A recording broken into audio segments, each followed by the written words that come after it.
the whole system is as close to breaking as it's ever been. I've never even. That's why the market's reacting the way it is. That's why they can't step on it the way that they do anymore. And when they do, it comes right back up. Today is the options expiration day on COMEX, and it's interesting. These assholes put on a 440 million ounce short position at 37.50. And the price went up. They were getting hammered. Today's options expiration. Let's see what silver is right now. I bet it's under 37.50. So at 39 bucks, they were, and over 39 and change, they were down over $1 billion. Kind of funny how today's the options expiration day and they've whittled their way back. You watch what happens tomorrow to gold and silver to go straight up. And this continues. It's stair stepping higher. They can't hold it down. They're trying their best to not get crushed. And I think the physical deliveries is what is changing the narrative completely.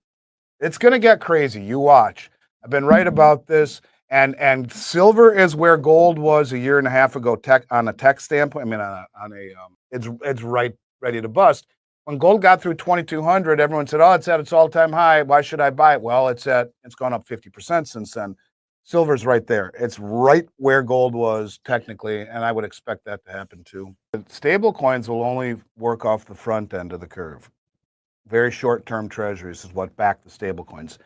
So that's up to 2 years in duration. The bonds, those are notes. The bonds and bills. The notes, or the bonds, I mean, the longer ones, those will be backed by treasury gold, redeemable in gold, not the short end, which will be backed by the stable coins. If I had to guess, it finishes the year well above 40. And if you look at the resistance between here and 50, the cumulative amount of time it's spent at resistance points above here and 50 is less than a couple weeks. If that, I would expect that we see it blow right through those numbers once it gets through, and then it will act like gold did. And, look, Goldman Sachs and JP Morgan are both saying $4,000 gold this year, by the end of this year. Let's just assume that plays out. And the gold-silver ratio, if it went to 70, which is way higher than its average for the past 200 years, and it's coming out of the ground at 7-1. That's 10 times its geologic ratio, and it's averaged about 45-1 for the last 200 years, largely because gold's role is money and silver industrial. Even though for all of that time the mining ratio was 16-1, now it's 7-1 because it's depleting. We've talked about silver's form of epithermal, like this is epidermis, your skin. Epithermal is where silver is found, top of the surface. So of 850 million ounces mined last year, only about 200 million came from mining companies that mine silver. The rest came from byproduct mining companies that don't mine silver but stumble across it mining other material. So it's depleting in nature. With that being said, if Goldman Sachs and JP Morgan are right at 4,000, and assuming that the gold silver rates will return just to 70, where it was there, 2021, and most of my career, 35 years, it's been way below that. Well, that puts silver at almost 60 bucks, which is what, almost a 50% gain. But let's put it at 50-1, which it's still above its 200-year average of 45-1. Well, that puts silver at what, 80 bucks? So when you talk about where silver should be and where it is and where gold is and the shortages on LBMA and the deliveries into COMEX and all this shit going on, to me, there is no better investment on the planet Earth than silver. And the only word that comes into my mind is asymmetrical. No downside, massive upside. You talk about owning foreign currency. Well, the upside is extraordinary. I don't know what the downside is. I guess it's what you put into it. Who knows? I don't know. But I do know one thing about silver, that it's disappearing and its needs are expanding, and it's been suppressed forever. And it's trading at ratios that are way, way out of whack. It's like 4 feet of snow in Death Valley in July. That's how much of an anomaly it is. Yeah, I mean, it's all the junk silver we were selling at spot last week. It's a little bit over that now, but I mean, the premiums are so low, it's insane. And I want you to think about this for a contrarian indicator. When I look back at my career, contrarian indicators, you should just jump all over them, because that's how markets work. The insider is positioned way ahead of the rest of the world. So if we look since like the beginning of the year, insider selling is rampant. In fact, in June alone, just since June, Bezos has sold 5.7 billion worth of Amazon. The 3 or 4 biggest shareholders in Nvidia and board members have sold hundreds of billions worth since June. Since June, the industrials have been selling roughly 2 billion or more per week on average of securities. You got Buffett with 500 billion in cash. You got Jamie Dimon dumping shares. You got Zuckerberg dumping shares. The insiders continue to dump shares. Now, at the same time, the mom and pop retail, guess where they are? All-time record all in stocks, 54% above the 2008 crash. Okay. And the dot-com bubble. I mean, you're talking the highest above the dot-com bubble, the highest allocation ever. So on one hand, you got mom and pop retail, highest allocation ever, and the insiders running out the other door. You think Bezos has enough money where he doesn't give a crap, but he has to sell 6 billion worth of his shares since June? Along with Jamie Dimon, along with the greatest value investor of all is sitting on 500 billion in cash. That's interesting, and on and on and on. And the industrials, which are the hedge funds and the smart traders who have teams of people analyzing and high tech shit analyzing the markets, and well, they're all selling.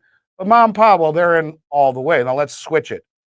In terms of physical metal, mom and pop has virtually nothing, and the premiums are as low as I've ever seen in my career. But at the same time, not just the most well-funded, but obviously the most well-informed. If you got that kind of money to stand for delivery on 100 billion worth of metal since November on the COMEX, when that never happened before, and the central banks who've been buying at levels that no one's ever seen before, they are the most well-informed people on the planet. Information precedes wealth, right? These people know where the money's going. That's like Wayne Gretzky. How'd you get so good? I didn't skate to where the puck is. I skated to where it was going. Well, what do you think these people are doing? The insiders are moving away because they know where the puck is going. And they're loading up on gold and repatriating it. 40 central banks have brought it home from the Bank of England, the New York Fed, to remove what? Counterparty risk. They know what's coming. And so when you talk about low premiums and buying metal, and the insiders are draining the world's exchanges and dumping treasuries, and the public's moving and dumping stocks massively, including the owners of these huge corporations who don't need to make more cash, but they're selling their stock. 6 billion worth? How much does Bezos have in terms of cash? Why does he need 6 billion sold of his stock if he thinks it's going to the moon? My point to you is that this is why insiders position before anyone even thinks of it. And they goose it the other way, so everyone's record allocation. What could possibly go wrong? When you talk about metal right now, there's never, ever, ever, ever been a better value. And I want you asked me, how can you go on? Let's look at the other way, right? Two things. We talk about Trump wanting a weak dollar. He just came out and said, he likes, I like a strong dollar, but you make a hell of a lot more money. What did I do there? You make a hell of a lot more money with the weaker one. So when we have a strong dollar, one thing happens. It all sounds good, but you don't do any tourism. You can't sell tractors. You can't sell trucks. You can't sell anything. Manufacturers will be the first to benefit from a falling dollar. Japan and China fought for weaker currencies for decades and were able to dominate markets over years. Now, it doesn't sound good, but you make a hell of a lot more money with the weaker dollar. It's coming. But I want you to think of something else. When we talk about benefits of or pitfalls of staying in the US dollar over time versus going on a gold standard, like you said, if we go back to in 2008 with gold at $870, the average price of a house then was $320,000. So it's a little better than I thought, but 320 divided by 870 is 320,000 divided by 870. That's 367 ounces of gold would buy you a house in 2008. Okay, so 15 years ago, 17 years ago, if you had 368 ounces of gold, you could buy a house, the average house, right? So let's look at the difference between what the dollar's done and what gold's done just since 2008. that $320,000 is now will not buy you the average house. Now it's about 420 for the average house in the US. So just a little bit higher, right? So the value of the house went up a little bit, but those 367 ounces of gold right now are worth $1.23 million. It's going to buy you 4 houses or 3 houses.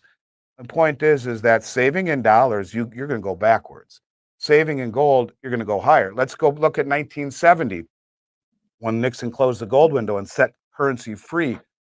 Gold was $35 an ounce. It's at $33.50 right now. It's lost 99.5% of its value against gold since 1970. And I often show the example of 1960, where gold was $35.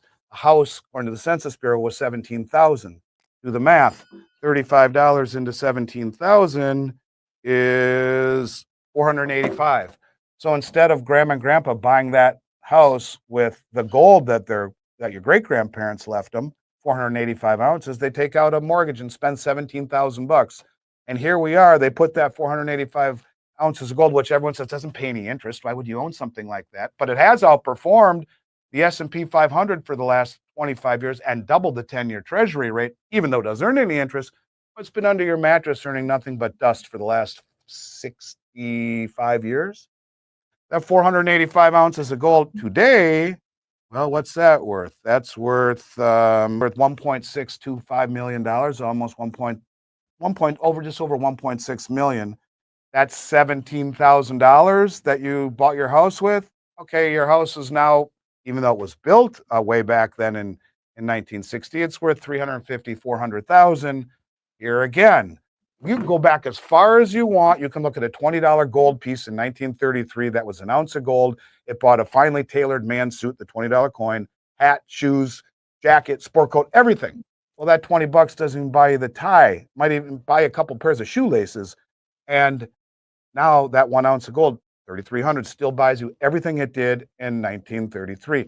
My point is that gold will retain and enhance your purchasing power and your lifestyle, where saving in dollars right now, if you do, you got the president saying a weaker dollar is how you make a lot more money. You see they're going to devalue the dollar to pay off the debt. You can see all of this stuff. Everyone is dumping dollars in treasuries and buying commodities. I mean, how much more do you need to see before you believe it? And the numbers show it. So how do you put yourself on a gold standard? You just start buying it, and you hold gold and silver as wealth, not to get wealthy. It is wealth. That was mentioned cumulatively, gold and silver, about 700 or 800 times in the Bible. And for the last 5,000 years has been wealth.